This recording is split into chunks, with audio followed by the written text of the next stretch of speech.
In 2014, a vivacious, carefree, and uniquely talented violinist named Lettice Rowbotham took the stage of Britain's Got Talent and left millions mesmerized. With a violin in one hand and infectious charm in the other, she quickly became a fan favorite. But behind the glowing lights and cheering audiences, Lettice's life carried layers of struggle, health battles, and personal tragedy that few ever saw. This video delves into her complete journey, triumphs, tears, and everything in between. Lettice Rowbotham was born in 1989 in Surrey, England, into a creative and artistic family. Her mother was an artist and her father a musician, which meant Lettice grew up surrounded by both paint and piano keys. From a very young age, it became evident that Lettice possessed a natural talent for music. At just 4 years old, she received her first violin, a plastic toy version, but quickly moved on to a real one after demonstrating an exceptional ear for pitch and rhythm. She was homeschooled during her early years, allowing for a flexible curriculum that prioritized her musical training. Her talent earned her a place at the prestigious Yehudi Menuhin School, a specialist music school in Surrey known for producing some of the UK's finest classical musicians. There, she honed her skills under the tutelage of renowned violinists and began to experiment with blending classical technique with modern styles, a signature that would later define her artistry. After graduating, she continued her studies at the Purcell School of Music and eventually the Royal College of Music in London. By the time she was in her early 20s, Lettice had already toured internationally, playing in Europe, Asia, and the United States. However, despite these accomplishments, she still lived relatively under the radar, until the opportunity of a lifetime arrived. In 2014, Lettice auditioned for the 8th season of ITV's Britain's Got Talent. Dressed in a flowing dress with windswept blonde hair and holding her electric violin, she introduced herself with an air of nonchalance and humor that immediately charmed the audience. "I had a bit too much fun last night," she joked in her audition. Yet once she began to play, it became clear that behind the casual demeanor was a world-class musician. Her audition performance featured a high-energy violin rendition of pop and electronic music, seamlessly combining classical virtuosity with modern appeal. Simon Cowell, Amanda Holden, Alicia Dixon, and David Walliams were all impressed. She advanced to the finals, where she performed in front of millions. Though she didn't win, Lettice became a standout star of the season, drawing both national and international attention. Post-show, her social media presence skyrocketed, and bookings for performances poured in. She played for royalty, headlined music festivals, and collaborated with various artists. But beneath the glamorous exterior, Lettice began to feel the pressures of fame. While Lettice had always been free-spirited, the sudden media attention and public scrutiny took a toll on her mental well-being. She found herself battling the dual challenges of maintaining her musical integrity and catering to a growing, expectant audience. The industry's demand for commercial music often clashed with her passion for classical fusion. In interviews following the show, Lettice spoke candidly about the difficulty of being pigeonholed as just an eccentric violinist. She wanted more than viral fame. She aspired to innovate, compose, and inspire. But opportunities in the music world often focused on marketability over artistry. She also began to struggle with anxiety, something she would only later acknowledge publicly. The whirlwind pace of post-BGT life gave her little time to breathe, much less heal or recalibrate. In 2017, Lettice took a step back from the public eye. Friends and fans noted her absence from events and social media. Behind the scenes, she had been struggling with recurring physical health issues, particularly chronic fatigue and pain, conditions that made performing for long hours difficult. Doctors reportedly advised rest, but the pressure to maintain relevance in an ever-changing entertainment industry made it hard to truly disconnect. Her health battles weren't widely reported, as Lettice chose to keep most of the specifics private. However, her reduced performance schedule and candid posts about wellness and balance hinted at deeper struggles. During this period, she also reportedly faced severe emotional distress after the sudden death of a close friend. Though she never publicly identified them, sources close to her noted that the tragedy was devastating and significantly affected her outlook on life and music. The most heartbreaking chapter in Lettice's journey occurred in late 2018 when she suffered a miscarriage.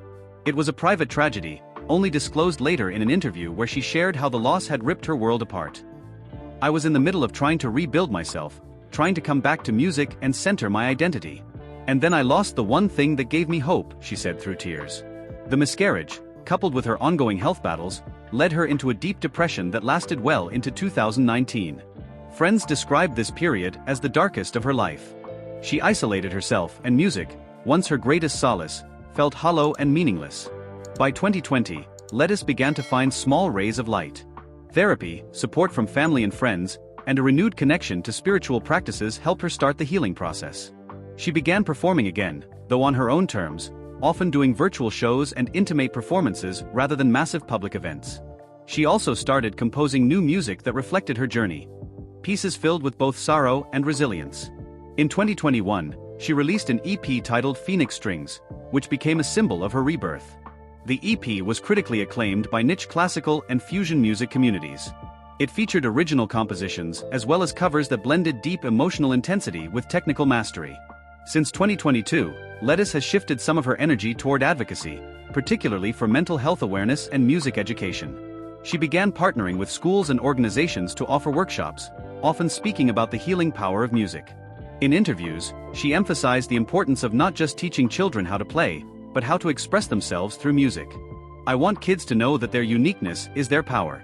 I want them to feel seen and heard in the same way music helped me feel when I was lost," she said in a 2023 documentary short.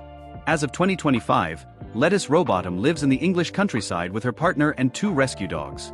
Though she performs less frequently than in her BGT days, she remains an active and admired figure in the music world. She is currently working on a full-length album based on her life's journey and has teased plans for an autobiography. Her social media presence is more intentional, focused on sharing music, joy, and occasionally glimpses into her life's quiet beauty. Through everything, fame, health crises, heartbreak, and rebirth, Lettice remains a beacon of authenticity and resilience. In early 2024, Lettice announced that she had begun working on her autobiography, tentatively titled Strings Attached.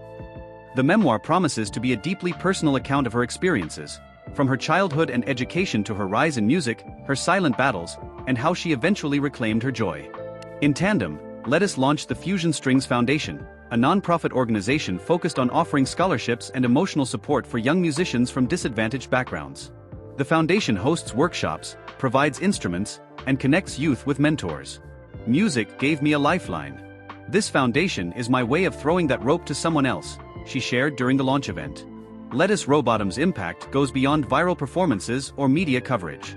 She has become a symbol of resilience and the power of art to heal. Young women in particular cite her as an inspiration, not just for her musical talent but for her honesty and courage in speaking about topics often left unspoken in the industry. From student forums to mental health panels, Lettice now regularly participates in discussions about authenticity, failure, creativity, and the non-linear path to success. She once said, "I may never fill stadiums, but if my story helps even one person feel less alone, then I've played my greatest piece." Today, Lettice speaks openly about both the beautiful and brutal parts of her journey.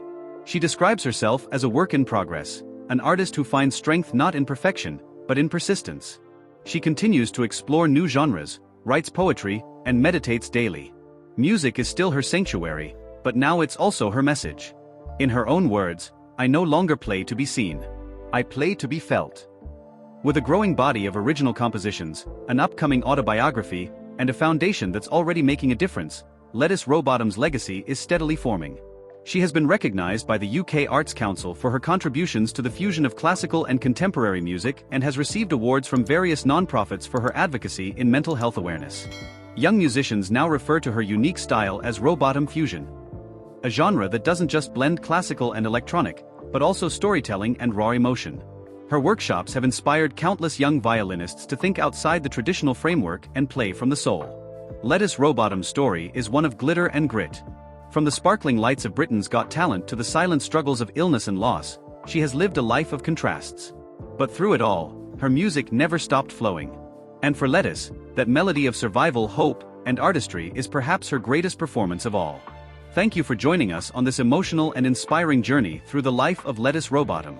If her story moved you, if you found strength in her resilience, hope in her heartbreak, or joy in her music, please don't forget to like this video, subscribe to our channel, and share this video with others who need a reminder that even in the darkest times, beauty can still be created.